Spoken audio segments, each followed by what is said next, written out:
बार science physics में chapter number 5 एनो स्वाध्यायनो पहलो दाखलो ध्यान आपो। एना जुदा जुदा विभागो छे, थियरिकल ज छे, तो ए थी शरू करी अने एफ सुधी ए जुदा जुदा भाग में आ पहलो दाखलो वेचायेलो छे। तो पहला आपणे वात करीए ए नी के सदिश ने संपूर्ण रीते दर्शाववा माटे त्रण राशिओनी जरूर पड़े छे। पृथ्वीना चुंबकीय क्षेत्र ने दर्शाववा रूढ़िगत रीते वपराती त्रण स्वतंत्र राशिओना नाम आपो। तो पृथ्वीना चुंबकीय क्षेत्र ने दर्शाववा माटे रूढ़िगत रीते, रूढ़िगत एटले प्रणाली, वर्षोथी जे चालतुं आव्युं ने ए रूढ़िगत रीते वपराती त्रण स्वतंत्र राशिओ नीचे प्रमाणे छे। पहलू चुंबकीय डेक्लिनेशन, जेनी आपणे चर्चा करी काढेली छे, कैपिटल डी तरीके कहेवाय।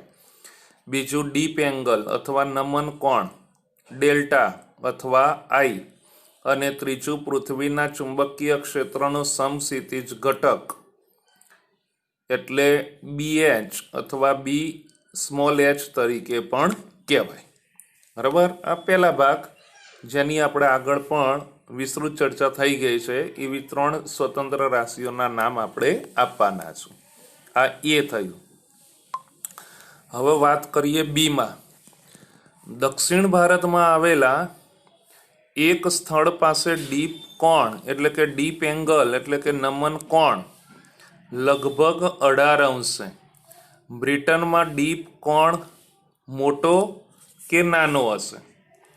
जवाब में ध्यान आपो। आपेलू स्थान उत्तर ध्रुव के दक्षिण ध्रुवनी सापेक्षे केटलू दूर छे तेना उपर डीप एंगल नो आधार रहेलो छे। ब्रिटन माटे डीप एंगल लगभग 70 अंश। ए दक्षिण भारत में आवेला कोई एक स्थळ पासेना डीप एंगल 18 अंश करता वधु हशे, कारण के ब्रिटन चुंबकीय उत्तर ध्रुवनी नजीक छे। पड़ी खबर? बस आटलू थाय एटले आ तमने खबर ज छे। आवी रीतनी अहींया वात। आ पृथ्वी एनी आ भ्रमण अक्ष, बराबर। आ उत्तर एन अने आ एस, आ चुंबकीय अक्ष अने आनो आ एस अने आ एन। पड़ी खबर? अने अहींया चुंबकीय अक्ष तरीके आपणे कही शकाय। चुंबकीय अक्ष छे। आनो आ कयो होय? एन अने आ एस। बराबर। आने आपणे शुं कहीए छे? भौगोलिक उत्तर अने भौगोलिक दक्षिण। आ चुंबकीय उत्तर अने चुंबकीय दक्षिण। तो अहींया ब्रिटन ए चुंबकीय उत्तर ध्रुवनी नजीक छे, एटले अहींया आपणी पासे आ थयुं ने, आ चुंबकीय उत्तर ध्रुव एनी नजीक छे। पड़ी खबर? हवे आ खूणो जे आपणी पासे छे दक्षिण भारत में, तो एना कोई एक स्थळ पासे खूणो 18 अंश, तो सामे अहींया आपणे आવું કહી શકાય કે આ જે બ્રિટન હોય ત્યાં આગળ ખૂણો વધારે જ હોવાનો ને, એટલે અહીંયા આપણે આવું કહેવાય કે બ્રિટન ચુંબકીય ઉત્તર ધ્રુવની નજીક છે, એટલે અહીંયા બ્રિટનમાં તે કોણ કેવો રહેવાનો? મોટો રહેવાનો। હવે આ જે બસ આટલે સુધી તમે લખો ને તોય ચાલે, પછી આ લખવાની જરૂર નહીં, પણ યાદ રાખવા જેવું છે કે આપણે ચુંબકીય વિષુવવૃત્તથી ચુંબકીય ધ્રુવો તરફ જઈએ ત્યારે નમન કોણ વધીને 0 થી 90 અંશ જેટલો થાય છે। આ જે થયું ને એ વિષુવવૃત્ત છે। કયું છે? વિષુવવૃત્ત। પડી ખબર?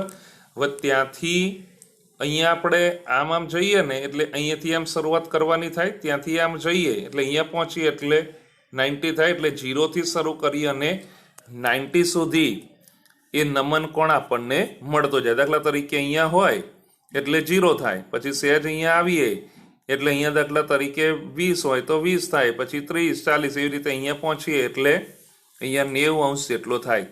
ક્યાંથી ક્યાં સુધી? ચુંબકીય વિષુવવૃત્તથી ચુંબકીય ધ્રુવો તરફ જઈએ, એટલે આ વિષુવવૃત્તથી ધ્રુવો તરફ જઈએ ત્યારે ખૂણો 0 થી શરૂ કરી અને 90 અંશ જેટલો થતો જાય છે. પડી ખબર? આ બી એની વાત કરી. હવે વાત કરીએ સી ની. જો તમે ઓસ્ટ્રેલિયાના મેલબોર્ન પાસે ચુંબકીય ક્ષેત્ર રેખાઓનો નકશો બનાવો તો શું ત્યાં આ રેખાઓ જમીનમાં જતી કે બહાર નીકળતી હશે? હવે એવું ધારવામાં આવ્યું છે કે પૃથ્વીના ચુંબકીય અક્ષ ઉપર વિશાળ ગજ્ય ચુંબક છે. તમે આ ખબર જ છે, હમણાં જ મેં જો કે વાત કરી હતી ને દોરીને, બરાબર? તો અહીંયા આ પૃથ્વી, આ બ્રહ્મણકક્ષ, આ વિષુવવૃત્ત, અહીંયા આજે આપણને મળ્યું એક કાલ્પનિક ગજ્ય ચુંબક, અહીંયા ભૌગોલિક ઉત્તર, ભૌગોલિક દક્ષિણ, અહીંયા આ જે કાલ્પનિક ચુંબક એનો એસ એન, પછી આ ચુંબકીય અક્ષ, અહીંયા શું આવે? ચુંબકીય ઉત્તર અને ચુંબકીય દક્ષિણ. હવે વાક્ય જુઓ તમે તો પૃથ્વીના ચુંબકીય અક્ષ એટલે આ ચુંબકીય અક્ષ, એની ઉપર વિશાળ ગજ્યો ચુંબક છે, એટલે આ વિશાળ ગજ્યો ચુંબક છે. તેનો ચુંબકીય એસ ધ્રુવ, આ ચુંબકીય એસ ધ્રુવ ભૌગોલિક એન ધ્રુવ પાસે, એટલે ચુંબકીય એસ ધ્રુવ આ ભૌગોલિક એન ધ્રુવ પાસે, અને ચુંબકીય એન ધ્રુવ એટલે ચુંબકીય એન ધ્રુવ એ ભૌગોલિક એસ ધ્રુવ એની પાસે છે. ચુંબકીય ક્ષેત્ર રેખાઓ ચુંબકના એન ધ્રુવમાંથી બહાર આવે છે, એટલે એન ધ્રુવમાંથી આમ બહાર આવે અને આ પ્રમાણે આવે ને, અહીંયાથી એન ધ્રુવમાંથી બહાર આવે છે અને એસ ધ્રુવમાં દાખલ થાય છે. પડી ખબર?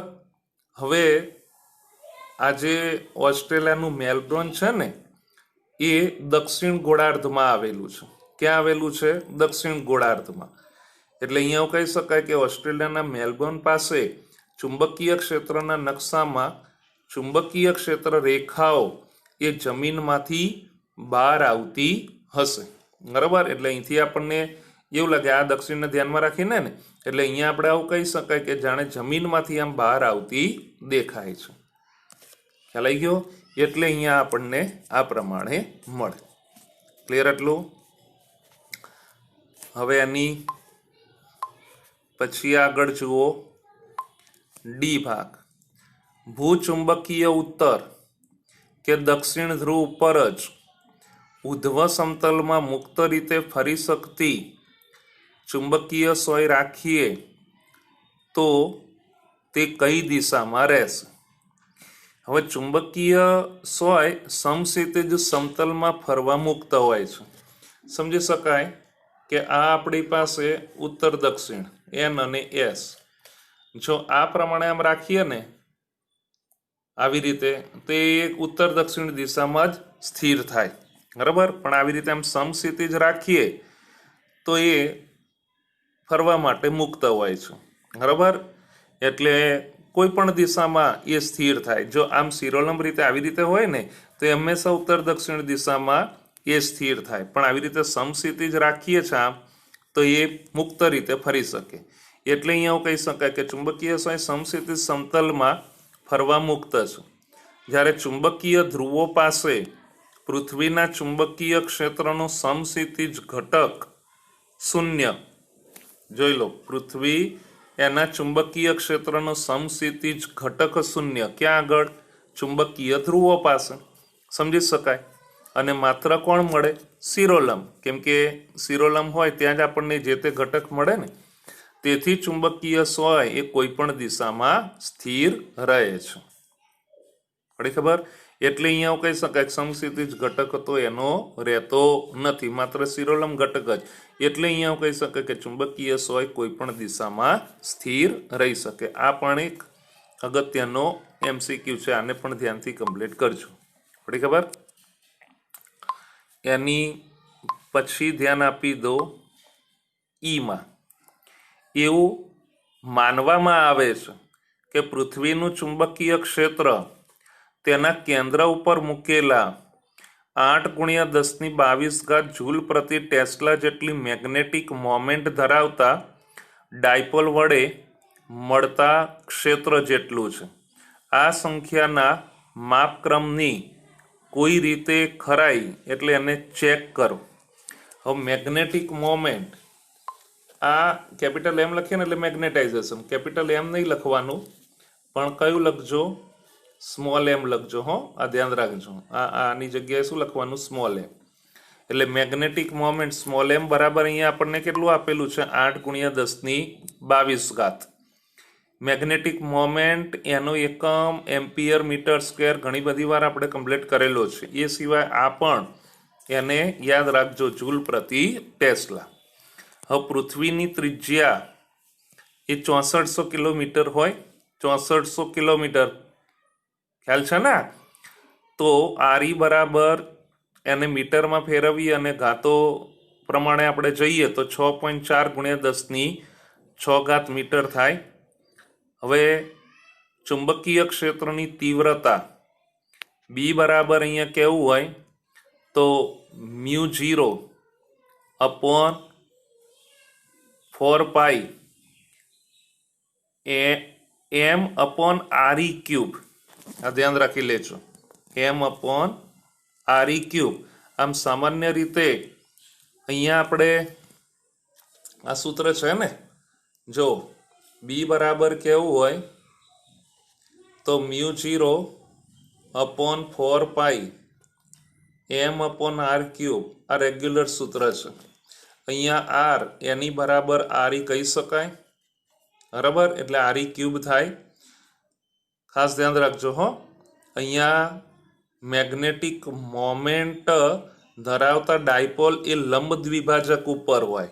લંબ દ્વિભાજક એટલે વિષુવ ધ્રુવ તરીકે અથવા વિષુવ રેખા તરીકે આપણે કહી શકાય. એટલે વિષુવ રેખા માટે હોય ને તો એના માટે અહીંયા m/r³ આવે. જો એની અક્ષ માટેની વાત આવે ને, અક્ષ માટેની, તો 2m આવે. આ આપણે ઘણી બધી વાર ચર્ચા થઈ ગઈ છે, પડી ખબર? એટલે અહીંયા ખાલી શું છે, લંબ દ્વિભાજક ઉપર એટલે વિષુવ રેખા ઉપર, એટલે m/r³. એટલે અહીંયા m/r³ અનુસાર re³ આવે. બસ હવે બધી કિંમત અહીંયા મૂકી દઈએ એટલે બી બરાબર μ0 એટલે 4π × 10⁻⁷, m એટલે તો 8×10⁻²2/4π અને re³ એટલે 6.4×10⁶ એનો ક્યુબ. આનું સાદુરૂપ આપીએ ને એટલે બી બરાબર 0.3 × 10⁻⁴ આવે. ફરીથી બોલું, બી બરાબર 0.3 × 10⁻⁴ આવે. પણ અહીંયા ગાઉસમાં આપણે રૂપાંતર કરી દઈએ એટલે ઘાત જતી રહે, એટલે 10⁻⁴ એટલે 1 ગાઉસ કહેવાય. એટલે અહીંયા 0.3 ગાઉસ તરીકે મળે. પડી ખબર? તો આ મૂલ્ય પૃથ્વીના મેળવેલા ચુંબકીય ક્ષેત્રના મૂલ્ય એના જેટલું જ છે. આમ ઉપરના સમીકરણ વડે મળતું અને પૃથ્વીનું મેળવેલ ચુંબકીય ક્ષેત્ર એ બંને સમાન આવે છે. આ ઉપરથી કહી શકાય કે પૃથ્વીનું ચુંબકીય ક્ષેત્ર તેના કેન્દ્ર ઉપર મૂકેલા 8×10⁻² જૂલ પ્રતિ ટેસ્લા જેટલી મેગ્નેટિક મોમેન્ટ વડે મળતા ક્ષેત્ર જેટલું જ છે. બરાબર? એટલે આની પછીનું આ વાક્ય ન લખો તોય ચાલે, કેમ કે અહીંયા આપણે લખીને પૃથ્વીનું મેળવેલ ચુંબકીય ક્ષેત્ર સમાન છે. પડી ખબર? આ એક વાક્ય વધારે કે કોના જેટલું, તો એના જેટલું જ છે. સમજ પડી? ક્લિયર? હવે આગળ એફ. ભૂવિજ્ઞાનીઓ એવું દર્શાવે છે કે મુખ્ય ચુંબકીય NS ધ્રુવો સિવાય પૃથ્વીની સપાટી ઉપર જુદી જુદી દિશામાં રહેલા બીજા બધા સ્થાનિક ધ્રુવો પણ અસ્તિત્વ ધરાવે છે. આવું કેવી રીતે શક્ય બને? તો અહીંયા આપણે આવું કહી શકાય કે આ શક્ય બને છે. એટલે શા માટે નહીં એવું બધું ન લખો તો ચાલે, પણ શક્ય બને છે. કેમ? તો પૃથ્વીની સપાટી ઉપર જુદી જુદી દિશામાં રહેલા બીજા બધા સ્થાનિક ધ્રુવો પણ અસ્તિત્વ ધરાવે છે અને તે શક્ય છે કારણ કે પૃથ્વીનું ચુંબકીય ક્ષેત્ર ફક્ત સનિકટ એટલે નજીકની રીતે જ ડાયપોલનું ક્ષેત્ર છે. સ્થાનિક NS ધ્રુવો કદાચ ચુંબકીય ખનિજ જથ્થાને કારણે ઉદ્ભવી શકે. એટલે અહીંયા આપણે કહી શકાય કે આ જે ચુંબકીય ક્ષેત્ર છે ને પૃથ્વીનું એ નજીકના વિસ્તાર પૂરતું જ છે. હવે અહીંયા દરેક જે તે સ્થળ પૂરતું NS ધ્રુવો હોય ને એ કોને કારણે? તો ચુંબકીય ખનિજ જથ્થાને કારણે હોઈ શકે છે. પડી ખબર? કેમ કે પૃથ્વી એના પેટાળમાં અનેક ચુંબકીય ખનિજો ભરેલી હોય એટલે દરેક સ્થળે જે N અને S ધ્રુવો હોય ને એના ચુંબકીય ખનિજ જથ્થાને કારણે ઉદ્ભવી શકે. પડી ખબર? ક્લિયર?